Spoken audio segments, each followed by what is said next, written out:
आज जरासंध 17 बार जब हार गया मथुरा पर, 18वीं बार में उसने क्या किया है, बड़ा प्रसंग रोचक है। जरासंध ने राज्य में जाकर के मुनादी करवाई, मुनादी करवा करके विप्रों को बुलवाया और विप्रों से कहा कि अपने अपनी पत्राओं को उठा करके देखो, हम मथुरा कब तक जीत पाएंगे नहीं। राजा करे चोर न्याय और चोर बनाए सारा। ब्राह्मण ने मना कर दिया कि तुम मथुरा जीतने की कभी तुम्हारी सामर्थ्य नहीं है। क्रोध में आ गया, कहा बना लो बंदी इन सभी ब्राह्मणों के लिए, कैद में डलवा दिया। फिर संतों को बुलवाया, संतों से पूछा कि बताओ हम मथुरा कभी विजय कर पाएंगे या नहीं। संतों ने भी मना कर दिया कि तुम विजय नहीं कर सकते, विजय नहीं कर सकते, यह असंभव है। क्रोध में आ गया, कहा कि हे जवानों, इन महात्माओं को कैद कर लो। और दोनों को कैद कर लिया। कितनी कितनी संख्या थी? 10,000 ब्राह्मणों के संतों की संख्या थी, जिसमें 5,000 ब्राह्मण थे और 5,000 संत थे। उसने कहा कि हमारी सेना से आगे इन ब्राह्मणों को शस्त्र लेकर के चलना पड़ेगा और संतों को अगर पीछे को हटे तो इनका गर्दन तुम सब की उड़ा देना। अपने सेनापति को हुक्म दिया। आज ब्राह्मणों के घर पर जब खबर पहुंची है, भगवान कन्हैया का आराधना करने लगे हैं सभी ब्राह्मणियां, अर्थात उनकी धर्मपत्नियां, और धर्मपत्नियां आराधना करते हुए एक ही कामना करती हैं। क्या कह रही है?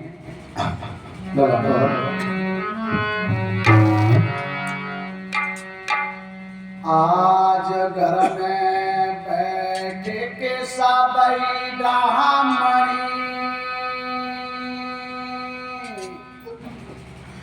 और मोहन को ध्यान लगाती है। हाय जइयो तुम अब की रण में, मोहन को तुम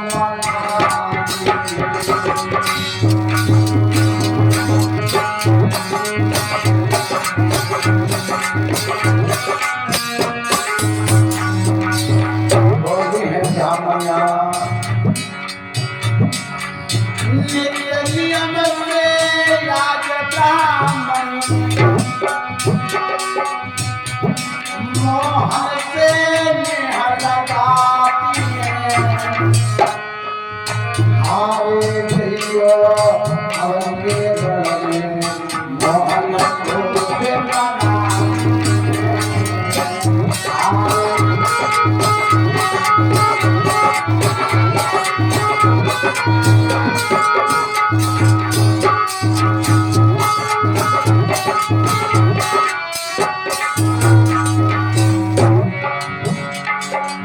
संत को ब्राह्मण की रक्षा,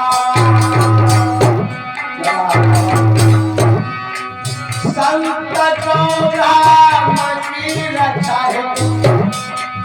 वह अवतार तुम्हारा है, हारे नागर अवनीर मेरा भला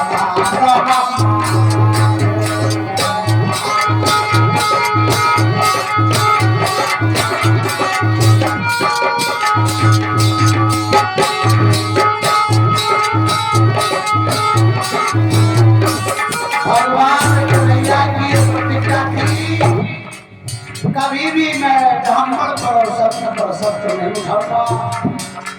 आज जरासंध ने आगे लड़ने के लिए लगा दिया। उसकी युक्ति ये थी कि अगर या तो कन्हैया इनको मारेगा तो इनके श्राप से भस्म हो जाएगा, और नहीं मारेगा तो मथुरा पर हमारा आधिपत्य हो जाएगा।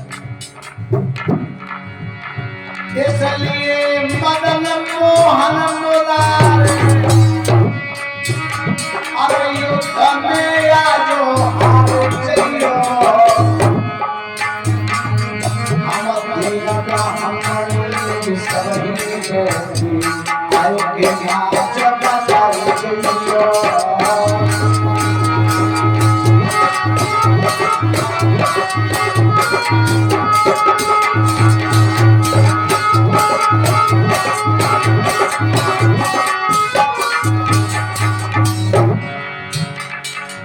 संतों की कोई बात नहीं, घर में छोटे लला हमारे, आज हार जाओ लक्ष्य में और हुए भला तुम्हारे।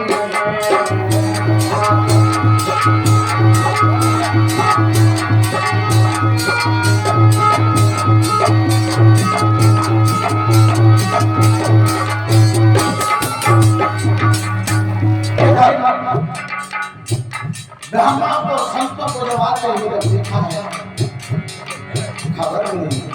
एक व्यक्ति ने जाकर के खबर दी, महाराज इस बार पूरे दलों से चलो। कहा किसको?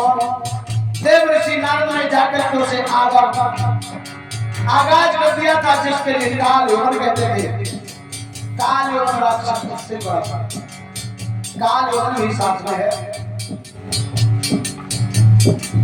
सेना लेके जरासंध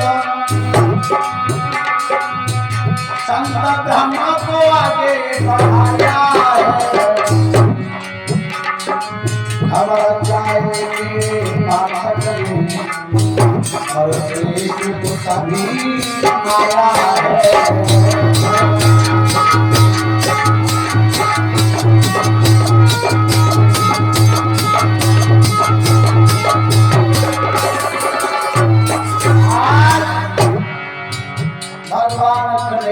बैठे विचार कर रहे थे, मुक्त थे, नेत्र बंद थे और सबकी बैठे बैठे टेर को सो रहे थे। जब जाकर के सैनिक ने कहा कि जरासंध की सेना में इस बार तो सभी साधु और महात्मा संत दिखाई देते हैं, कहा कि ब्राह्मणों की पहचान तुमने कैसे की? तो उस अत्याचारी दुराचारी ने ब्राह्मणों के ऊपर के शरीर में भरवा दिए थे, जिससे जनेऊ साफ की गई।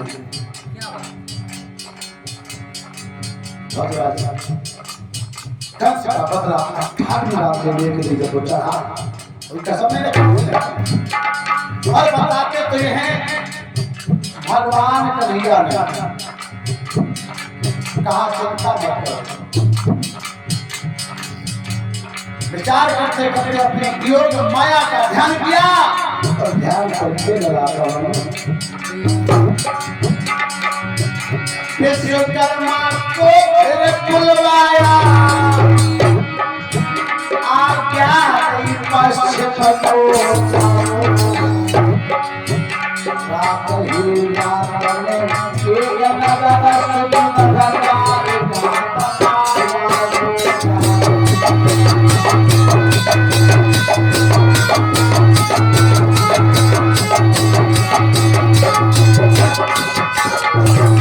एक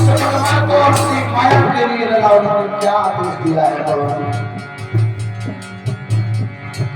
यह 4 पहर का समय नगर बनाना है। तेरा सोते हुए बंदा होगा वहाँ पर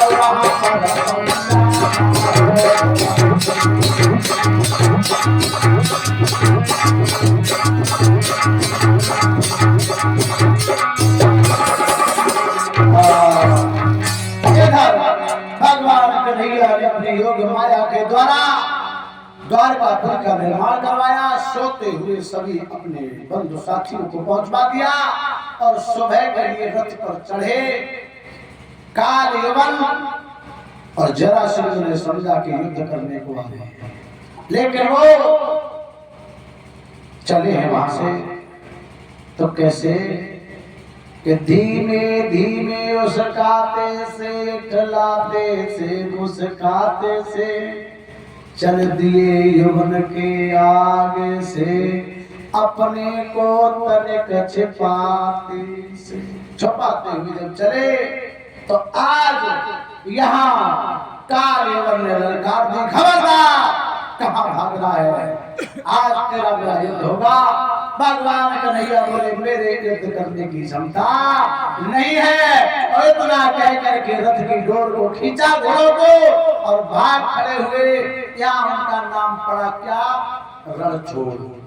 बोलिए रणछोड़ भगवान की। किस लिए रण क्यों छोड़ा, क्या डरे? नहीं, भक्तों के हित के लिए। भक्तों ने प्रभु को बहुविध नाच नचाया, इसलिए आज जरासंध मथुरा पर काबिज हो गया और इधर काल एवं भगवान कन्हैया के पीछे पड़ गया। और जब पड़ा है उनके पीछे तो आगे जाकर के धौला के खोने एक राजा थे मुचकंद, वो सो रहे थे। देवताओं के युद्ध के समय कई वर्षों तक जागे थे, तो देवताओं की जय हुई थी। देवताओं से कहा हमें नींद आ जाए ऐसा वरदान दो। कहा जाओ, तुम्हें कोई तुम्हारी बगैर इच्छा के जो जगाएगा, और जब तुम जगोगे तो उसकी दृष्टि अब तुम्हारे ऊपर, तुम्हारी दृष्टि अब उसके ऊपर पड़ेगी, और वो जब तुम्हें देखेगा दोनों का आदान प्रदान होगा तो जल करके भस्म हो जाएगा। आज भगवान कन्हैया भागते हुए गए हैं, तो जहां मुचकंद सो रहा था लला पवन, तो मुचकंद के ऊपर अपना पीतांबर डाल दिया ऐसे। पीतांबर जब डाल दिया है तो भगवान कन्हैया तो वहां पीतांबर को उड़ाने के बाद छिप गए। तब तक काल एवं पहुंच गया। कहा कि जो तू हमसे हाथ जोड़ करके माफी मांग लेता, अरे ग्वाले हम तुझे वही माफ कर देते, यहाँ सोने का नाटक क्यों कर रहा है? नाचता मटकता मुस्काता धौला को हमने धसाया है, वैसे ही क्षमा मांग लेता, इतना क्यों जाल बिछाया है, हम तुझे वही माफ कर देते। अब समझ नहीं पाए। लोग कहते हैं जब श्यार की मौत आती है तो वो गांव में को भागता है। आज अपनी उस मौत की कोई परवाह नहीं है, और जाकर के अनभिज्ञता में पीतांबर कन्हैया का पड़ा था मुचकंद के ऊपर। उस पीतांबर के नीचे उसने कन्हैया को समझ करके जो ठोकर मारी है कि चलो युद्ध कर, और ठोकर जो मारी है तो हुआ क्या, तो जागा मुचकंद सुन और काल यौवन का सो।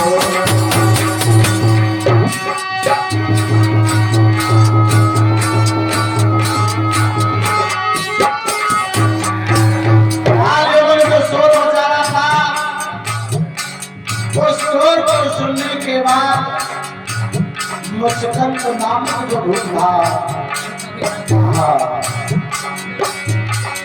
जाग पड़ा मुचकंद सुना काल यौवन का सो। पाते ही सखी खचरा लाल वन का सो।